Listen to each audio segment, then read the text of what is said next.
All right, Kiss Army, welcome to the KissFAQ Podcast. Thank you for giving us your time today and letting us into your head. I hope we don't do any damage. This is a Kiss-related podcast by the board, for the board. We hope that you enjoy.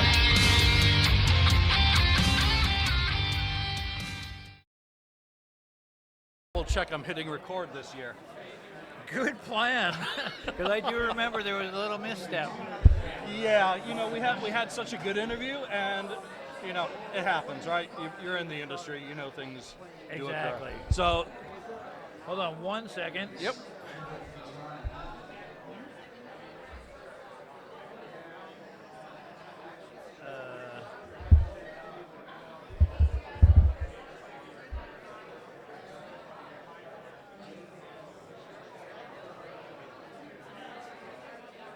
Thank you. All right, I'm good. All right, so Toby Wright, welcome back to the KissFAQ podcast at the Nashville Rockin' Pod Expo. Well, thank you very much. I appreciate it. It's It's the nice end of to the be day. here. I hope you're not mentally fried from all the tables you've been going around.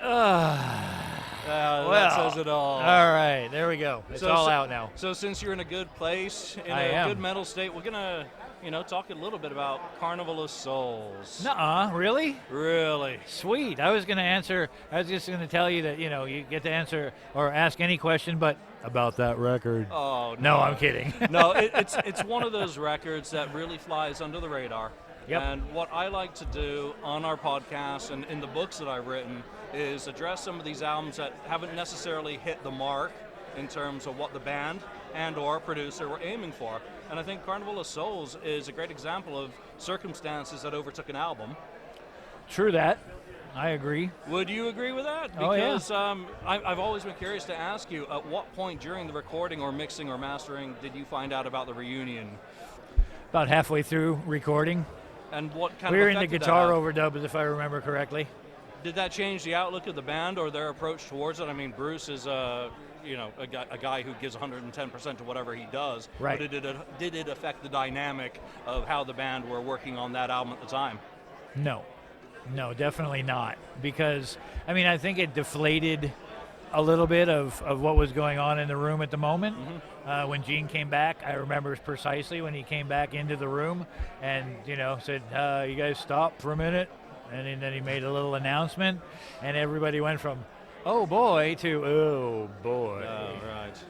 Oh, now what do? We took a little break, and we then, resumed, because we're all adults, and we said, okay, what do we do now? Do we want to finish this, or do we want to shit can it? And, Gene said, hey, we want to finish this record. He goes, I don't know if it'll ever come out, but we're gonna finish it. And I said, okay, well, let's do it. And so we all conjured up our best and kept going with the plan in progress. Now, one of the comments that I've seen you make about the album in Legendary Rock Interviews is one of the albums that you really felt should have done better than it did. Did all of that affect things like the mixing and the overdubs? Because one of the things that a lot of fans have said is they approach how they listen to the sound of that album and have always wondered whether the reunion being announced affected how it was finished up. I'd have to say no. That I think that, they hired me to do a quote-unquote grunge record. Right? Because that's what Gene was into at that moment in time. And so I was, kind of quote-unquote hot in the grunge era at the moment. And so Bob Ezrin had, said, hey, man, to Gene. He had recommended me to Gene. Okay. And so when I had an interview with the band, they asked me about all that kind of stuff. And, I was like, yeah, let's just make a record, And so, Gene and Paul were like, your guitar tones are great, this is great, blah, blah, blah, blah, blah, blah, blah. How do we go about this? And I was like, okay, let's go into, let's start with songs. Because we want some kick-ass songs, period. And so they had a few songs, and I remember we had to go into pre-production and that kind of stuff for a little while and, just kind of write some more songs for the record. When the news came down that, Gene was taking the contract to do the reunion tour, then yeah, of course, everybody's ego and, not the ego, but just their their sense of this record just went a little deflated. Right?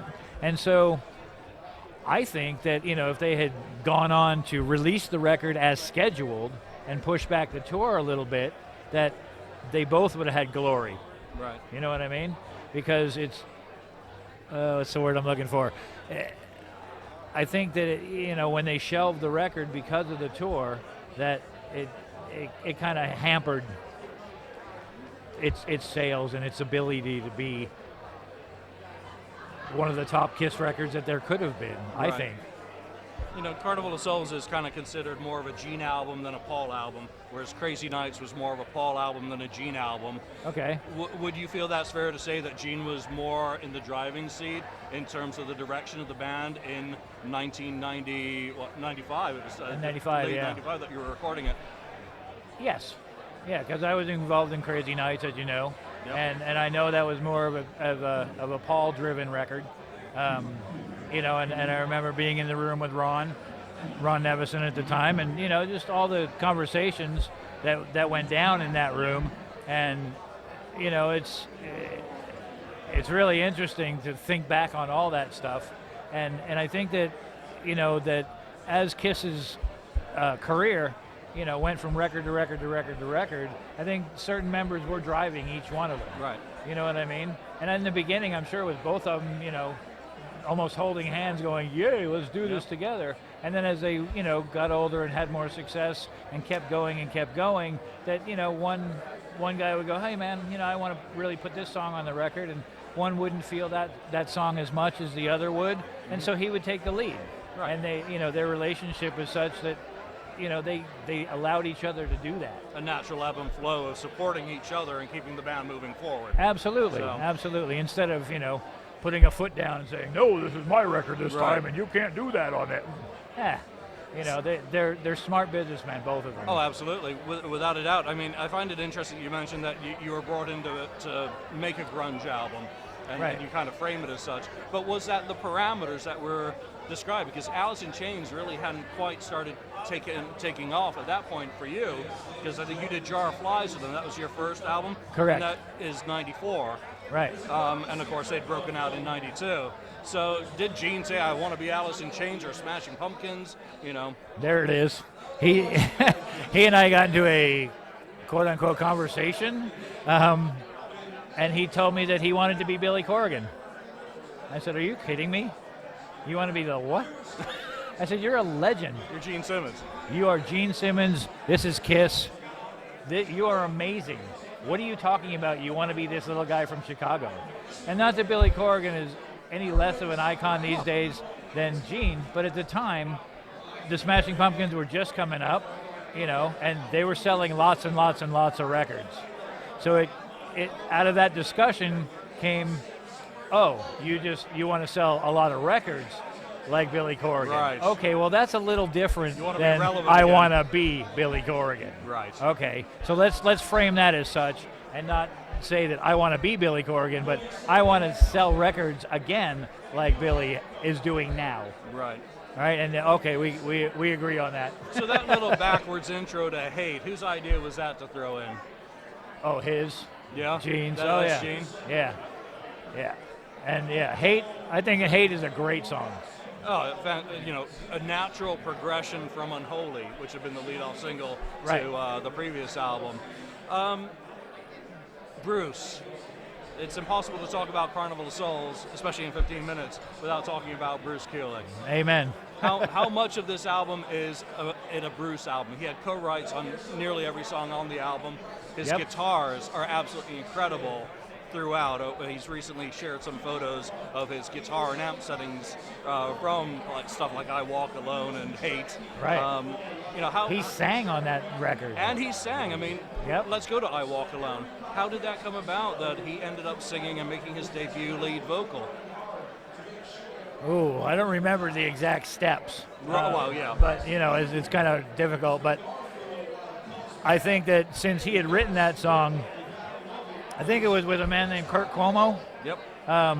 That he had the best take on it, and he had laid down scratch vocals, and I don't think that Paul felt at that point that he was feeling the song as much as Bruce was. Right. Could be the case, could not be the case. I don't really remember, but I do remember that, a big discussion about it, because, hey, you're the lead singer of the band. Why don't you get up there and sing it? Well, how does it go again? That kind of stuff. And Bruce went in and laid down some vocals and was like, why don't you just sing it? That sounded great. Right. So, as far as that record goes, I think a good 80%, 75 to 80% would go to Bruce on that one. Right.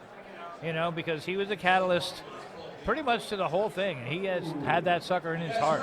Now, one of the things also suggested for Bruce is he plays quite a bit of bass on the album. Yep. You can neither confirm nor deny. I'll confide. One of the other big things is obviously this album was shelved. Yes. And then it sat around and it got leaked very rapidly. Yep. And I remember I was living in Scotland at the time, paying big dollars because it was out there. It was in pretty darn good quality. Obviously that damaged it commercially when it was eventually released. What do you think about the overall leak of that? Do you think it was really someone inside the band who pretty much let it out in frustration? I think you've actually on record as saying that. Do you still believe that to be the case? I do. I obviously can't prove anything.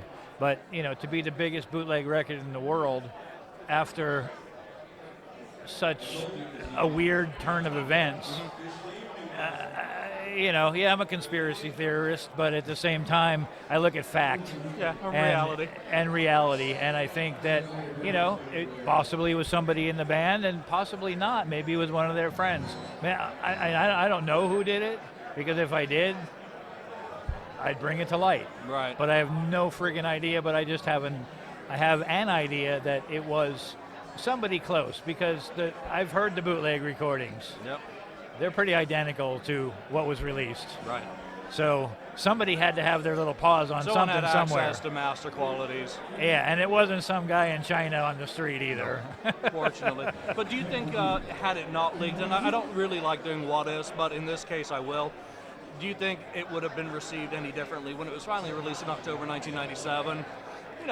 They promoted it a little bit. They, put Jungle out, which did very well on rock radio. Master and Slave also did very well. Yep. But do you think had it not been leaked, it could have maybe made them think twice about what they were doing with the reunion, especially at a time when the reunion was kind of like not as strong as had been hoped? My personal feeling, and I have my heart attached to it, is because, I think if they had gone ahead and done a Carnival of Souls tour with that band and kicked ass on that record for a year, or more, that they still could have come back, done the makeup stuff, and then gone on to have all that they had. I don't think, my personal opinion is, I don't think it was a wise decision. And because you're right in the middle of a beautiful record that you're really trying to be creative and writing some great songs with. And so what are you going to do, when I understand the business decision, Yep.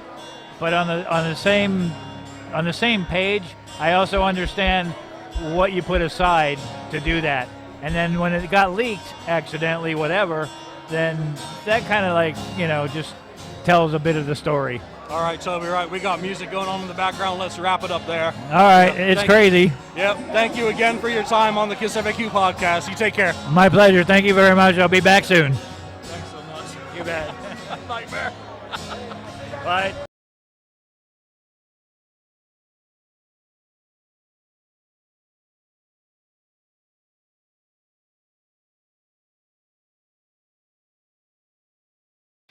Thank you for spending time listening to the KissFAQ podcast today. All sales are final, there are no refunds. If you'd like, look us up on Facebook or come over to the KissFAQ message board and discuss the topic we've broadcast today. Don't forget to rate us on iTunes, Spreaker, or wherever you've listened to the show. We hope you'll join us again.